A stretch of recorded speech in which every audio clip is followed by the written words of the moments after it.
Jawa Timur. Jawa Timur. Tamat dari Papua. Allahu Akbar. Allahu Akbar. Aceh. Takengon. Takengon. Bapak sana Semarang. Bapak Barus. Dari Bapak ini dari Barus, ya Allah. Dan setiap apa yang kita perbuat di dunia ini, Allah Subhanahu wa taala mengatakan wa innama tuwaffawna ujurakum yaumal qiyamah, akan dibalas oleh Allah nanti yaumul qiyamah. Akan dibalas oleh Allah segala perbuatan apa saja.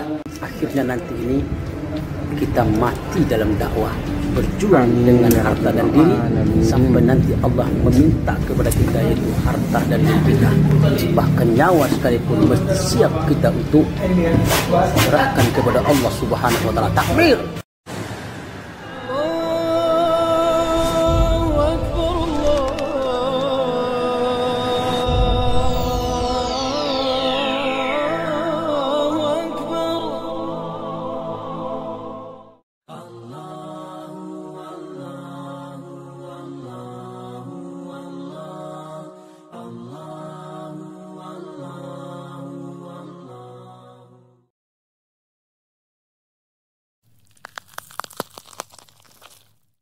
Alhamdulillah, tuan-tuan yang dimakan Allah Subhanahu wa taala.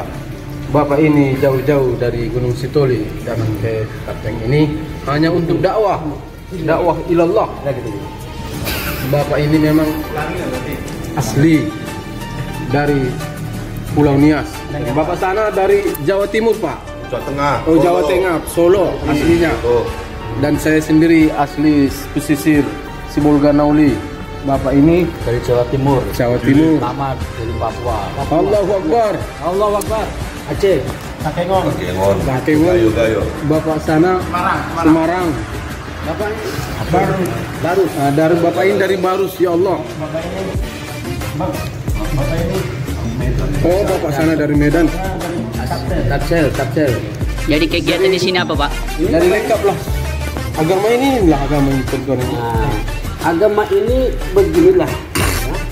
Walaupun dia berbeda-beda bahasa, berbeda-beda suku, namun Allah kumpulkan dalam satu wadah, yaitu wadahnya yang bertujuan untuk bagaimana supaya umat Islam ini saling kenal mengenal dalam satu kalimat la ilaha illallah. Jadi alhamdulillah Islam ini tidak ada berbeda-beda, ya, karena yang paling mulia di sisi Allah Subhanahu wa taala adalah orang yang bertakwa. Inna akramakum indallahi atqakum. Jadi ini semua kita ini dalam keadaan berbeda-beda bahasa, berbeda-beda sukunya, tapi alhamdulillah disatukan Allah dalam satu kerja yang sangat besar, kerja yang sangat mulia, yaitu kerja dakwah, mensiarkan, yaitu menyebarkan dan meninggikan kalimatillah, yaitu la ilaha illallah. Jangan nah, ini Bapak Tengku dari Lok Sumawe, Aceh. Beliau juga telah dihadirkan oleh Allah Subhanahu wa taala untuk bersama dalam kerja dakwah yang besar ini. Ini mudah-mudahan kita ini akan berjumpa nanti dalam kerja yang paling lama lagi, yaitu 4 bulan 40 hari di jalan Allah Subhanahu wa taala. Kita doakan Pak Dandim kita sehingga sehat selalu. Semoga dia diberikan yaitu kekuatan dalam menjalankan tugas dan juga menjalankan ibadah kepada Allah Subhanahu wa taala. Takbir! Allahu Akbar. Saya masih berbaik. Alhamdulillah. Tuan yang dimuliakan Allah Subhanahu wa taala. Perjalanan manusia ini hanya antara iqamah, hanya antara azan dan iqamah. Lahir diazankan dan mati sholat. Jadi tuan-tuan dimuliakan Allah Subhanahu wa taala, dalam kehidupan ini kita mesti harus berpikir panjang tentang diri kita ini. Sejauh manakah kita akan melakukan satu persiapan yang sangat begitu panjang. Karena persiapan kita ini bukan persiapan main-main. Walaupun dunia dikatakan oleh Allah Subhanahu wa Ta'ala adalah sekedar bermain-main. Wa mal hayatud dunya illa mata'ul ghurur. Cara lain kehidupan dengan ini kata Allah penuh dengan tipuan. Tetapi yang dikatakan tipuan tentunya dirahmati Allah Subhanahu wa Ta'ala, maka ini salah satu yang dibenci oleh manusia.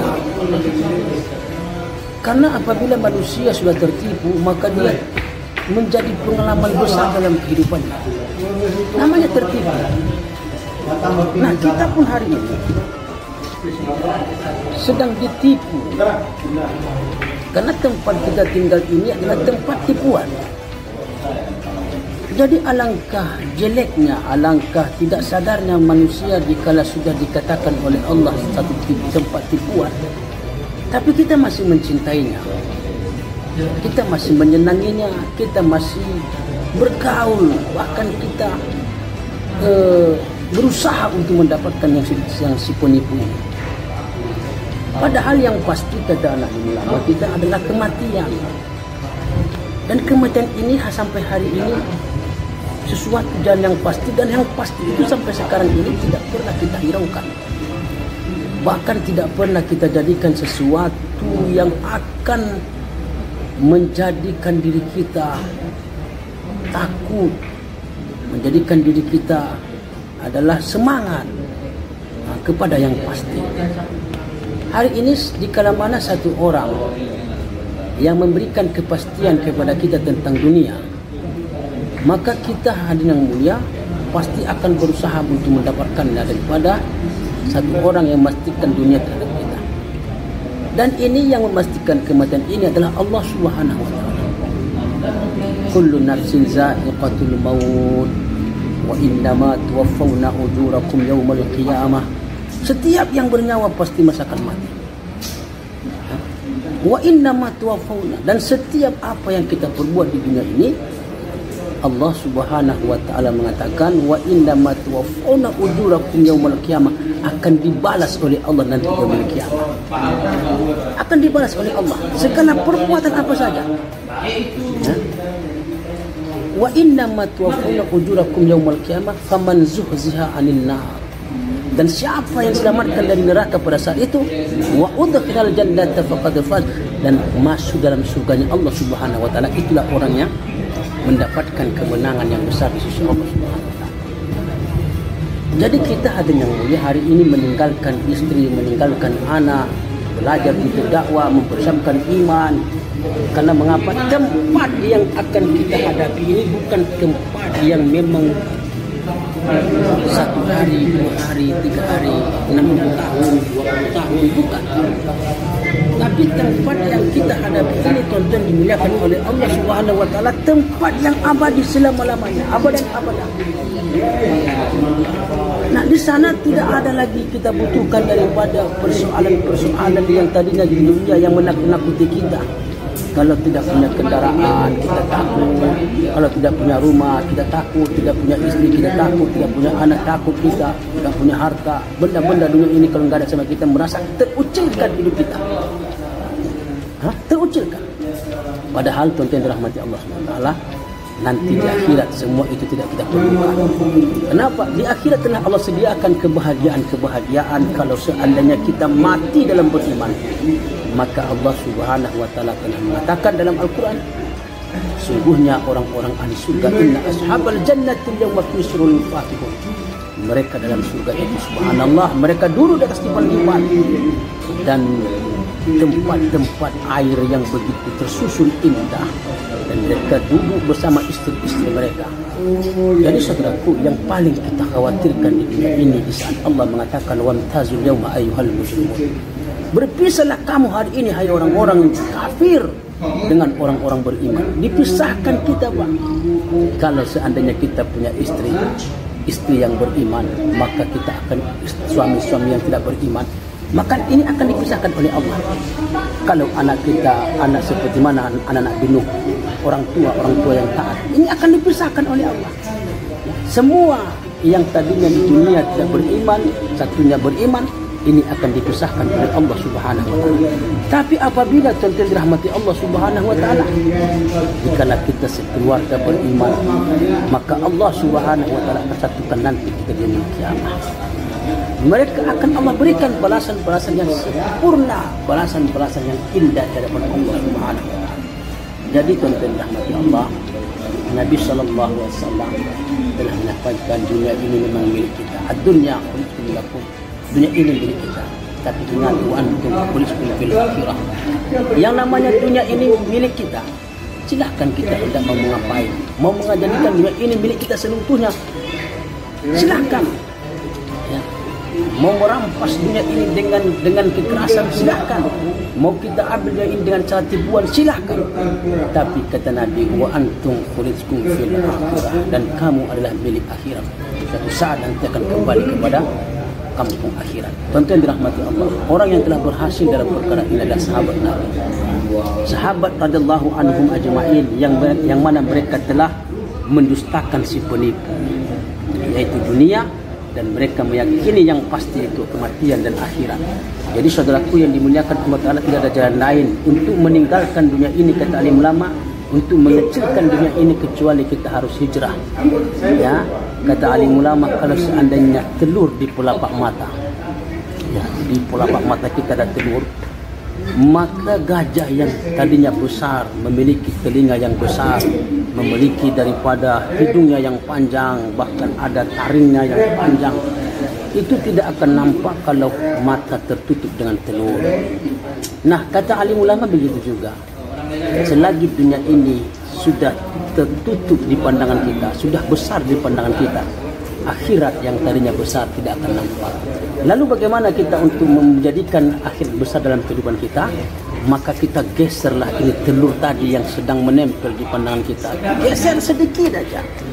Sedikit aja digeser, sedikit demi sedikit digeser, barulah nampak nanti kita lihat bahwasanya gajah punya gading yang panjang, punya hidung yang panjang, punya bilalang yang begitu panjang, dan juga daripada telinganya yang begitu besar.